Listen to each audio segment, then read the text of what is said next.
Margot Chambers loved and adored her husband. Bruce was everything she wanted in a man, with his barrel chest and strong jaw, running his construction company like a king. No one messed with Bruce Chambers. Even nearly 20 years later, Margot was proud to bear his name.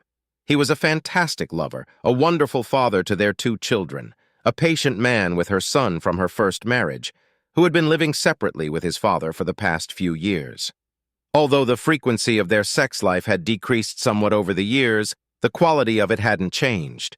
Bruce was as assertive, passionate, and fearless as he had been when they first met, and Margot loved being his wife. So when Margot answered the phone one afternoon and heard a woman crying on the phone, her first reaction was bewilderment. There was no way it could be Carol, the office manager of Bruce's company, the most serious and reserved woman Margot had ever known. And what she was saying between sobs was also impossible. Bruce was a trim man of 55. He worked out at their basement gym and went jogging almost every night. A man like that wouldn't just faint. Even if he did, he would be in an ambulance somewhere, rushed to a hospital where he would fight for his life and win. This is Bruce Chambers we're talking about. He has never lost a fight in his life. But when the phone was handed over and Margot heard the somber, calm voice of Bruce's business partner, Ray, it all became real. Bruce had collapsed in his office and died before the ambulance even got there. Heart failure, they said. If Margot wanted to see her husband, she'd have to go to the hospital morgue. Margot finished talking, dropped to her knees, and howled in pain like a mother bear in a snare. Everyone had been so kind. Her family, her friends, everyone Bruce worked with, all of them had shown more love and support than Margot could have hoped for. Even her first husband, Jim, had called her to offer his condolences. They had a pleasant half-hour conversation during which he promised to talk to Lucas.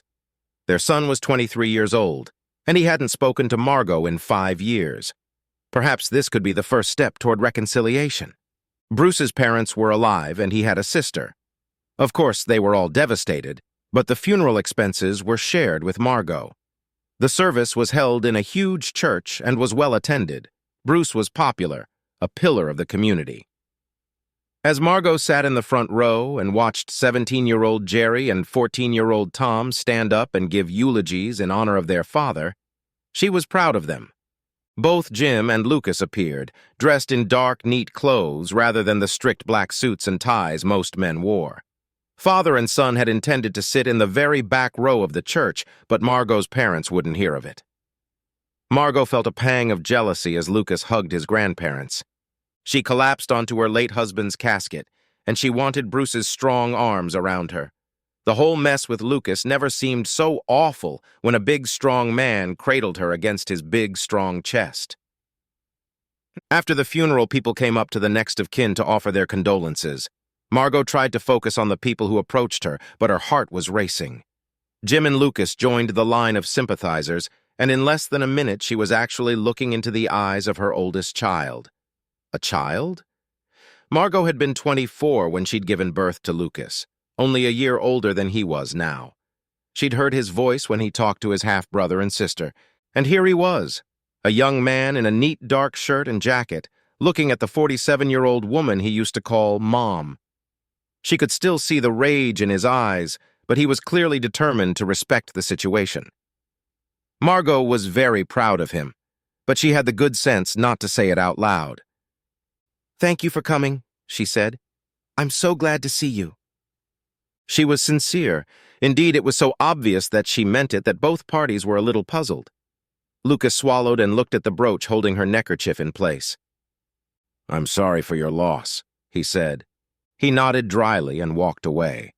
Margot turned her head and watched him walk across the grass between the headstones. Jim walked over and stood beside her, following her gaze. Margot cleared her throat. "Perhaps we can chat later?" she asked. "Of course," Jim said.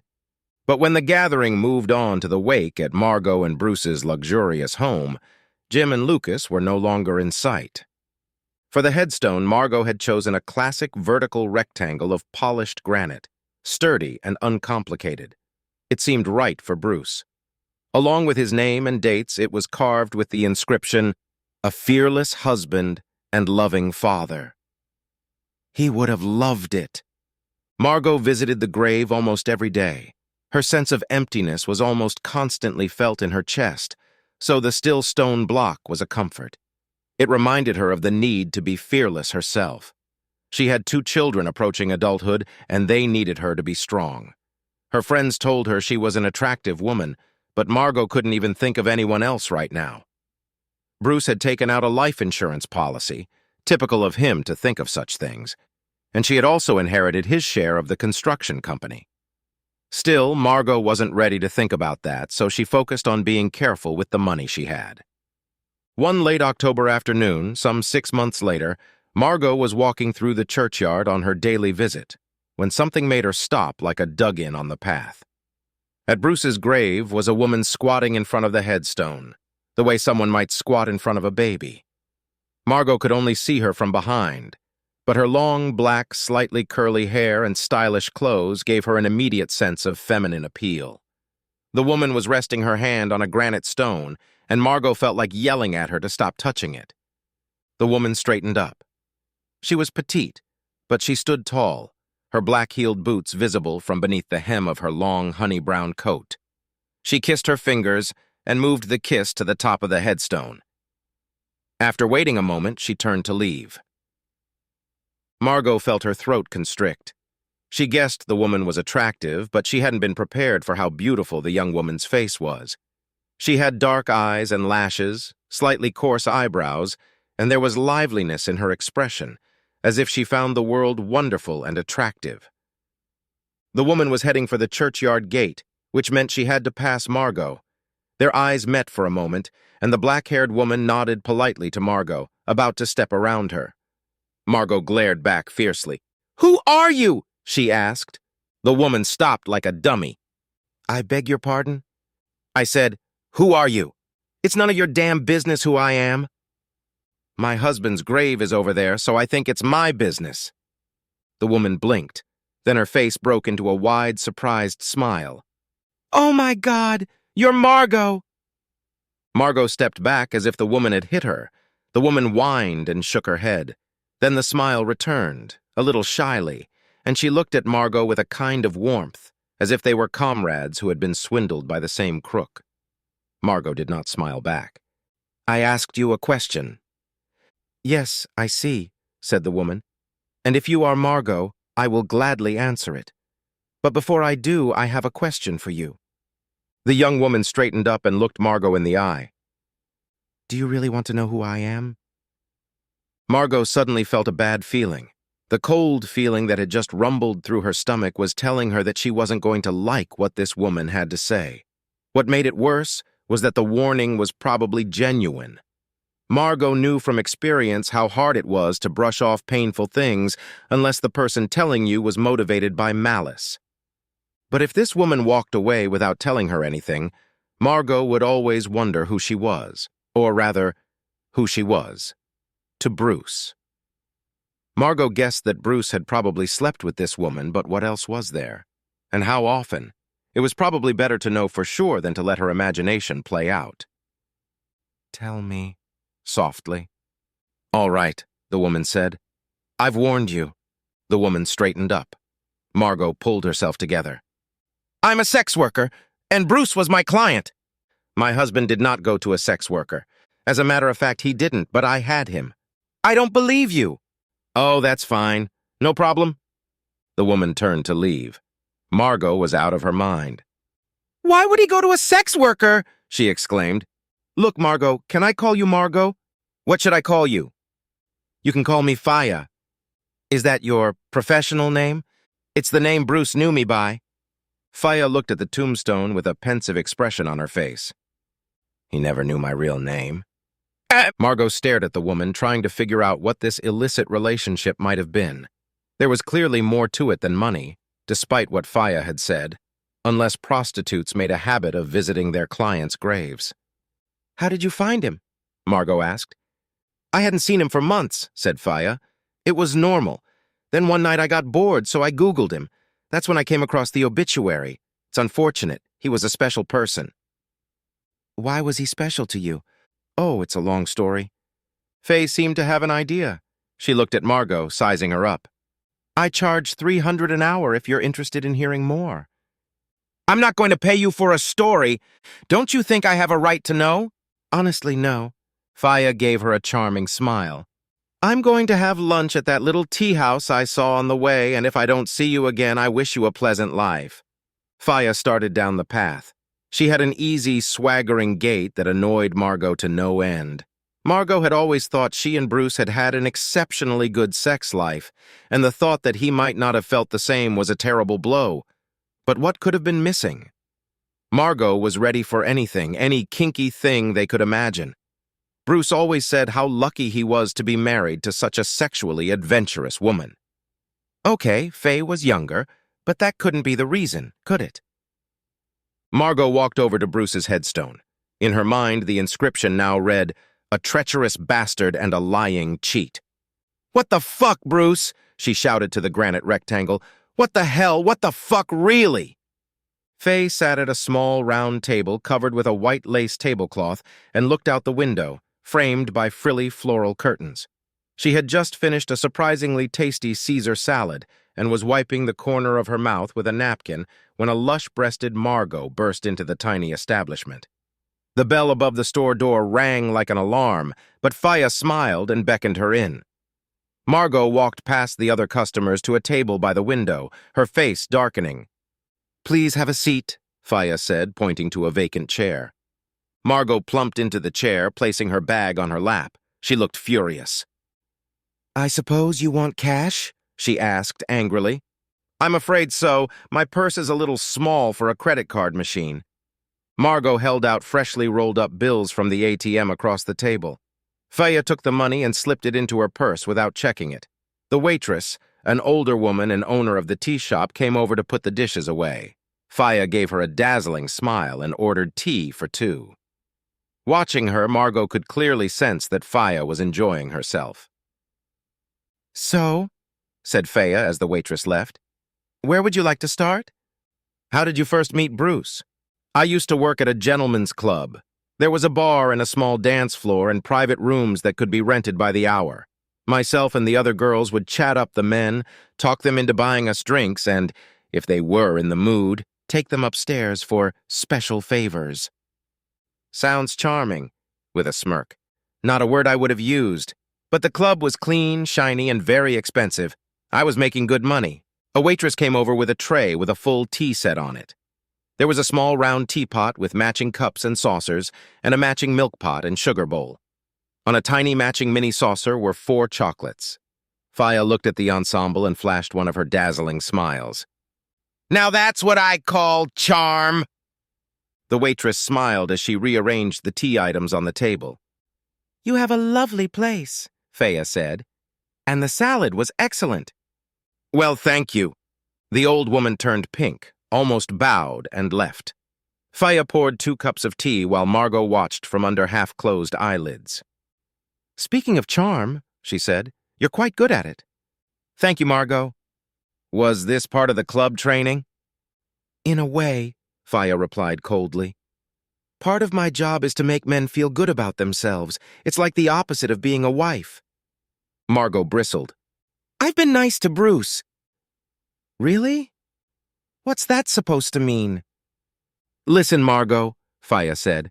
"Whenever I asked your husband why he married you, he always talked about how beautiful you were and how great the sex was. It was very important to him how great the sex was."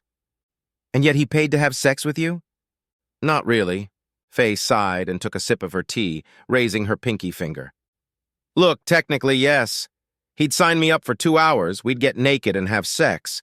But that was mostly at my insistence. I don't like taking money from a man and then not keeping my end of the bargain. And of those 2 hours, maybe 10 to 15 minutes were spent in sexual activity. Mostly we lay naked with each other and talked." "About what?" "You. About business. About how hard it was for him to be a man. Never showing weakness, never showing fear, always giving the impression that he was on top of things." "But he was always like that," Margot protested. "He was exactly that kind of man. Margot, do you really believe there's such a thing as that kind of man? Only a psychopath is never afraid of anything." "I'm sure of it." "Well, Bruce didn't think there was. He realized that if he ever told you the truth about his fears and insecurities, you would lose your sex drive and leave him for another man. Why would he think that? Because that's what you did to your first husband. Margot turned pale. My God, how many secrets, personal details had Bruce shared with this woman? The cup of tea stood in front of her, untouched, cooling. Look, I'm not saying this to judge you, Faye said. I'm just saying that Bruce saw how you treated your first husband, so he was determined not to make the same mistakes again. He even said once, when Margot talks about her ex, it's like she's giving me a blueprint of what not to do.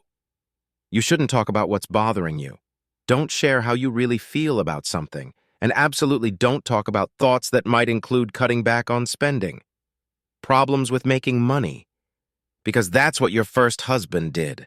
And Bruce told me that you never stopped marveling at what a relief it was for you to be with a real man who didn't put out crap like that. Faye smiled at her and filled her cup from the teapot again, as if they were talking about the price of eggs. Margot's jaw clenched. She looked out the tea house window and shook her head. That's not fair, she said. You can't compare the two men. Bruce was a real man, whereas Jim... Look, Jim is a good man, but he doesn't know how to be a man. He just wasn't fit to be a husband. Yeah, Bruce knew that's how you saw it, Faye said. That you didn't want him as he is. You wanted a fearless husband. That's not true. I told Bruce many, many times that I wanted him to be himself more than anything. Yeah, but that's what you told your first husband. And when he took you at your word and opened up, you told him he wasn't man enough and you left him.